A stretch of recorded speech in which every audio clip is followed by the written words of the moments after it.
$200. That's all I had to my name, no savings, no investments. Just a bank account that looked like a bad joke and a job that barely kept the lights on. Most people would have called it hopeless. But I learned something. $200 is not small money, one if you know how to move it.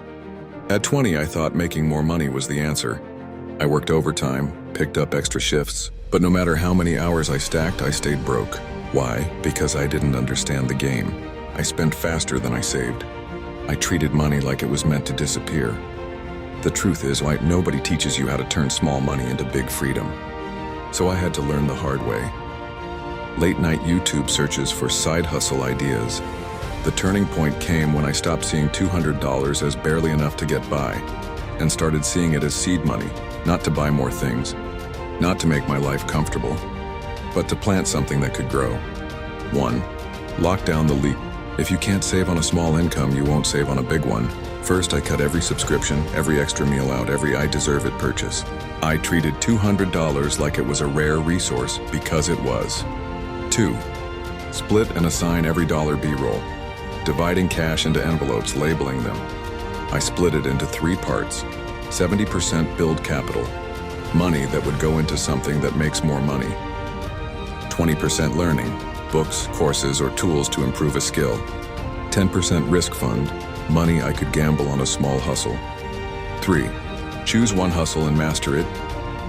I didn't chase 10 different side hustles, I picked one.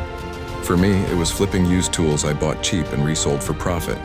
The goal was simple: turn $200 into $400, then $400 into $800. 4. Reinvest, don't reward. The hardest part wasn't making the money. It was not spending it. Every time I doubled up, I put the profits right back in. It wasn't about living better today.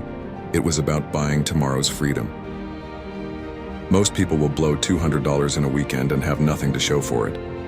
But if you treat it like a soldier and send it out to work for you, that little army will multiply. I'm not telling you it's easy.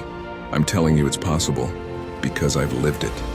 And I'd rather start with $200 in a plan than $2,000 in no discipline. You might think you need more money to start. You don't. You need a blueprint, discipline, and the guts to start today. So here's my challenge: find $200. Cut, sell, work, whatever it takes. Then put it to work like your life depends on it. Because one day it just might.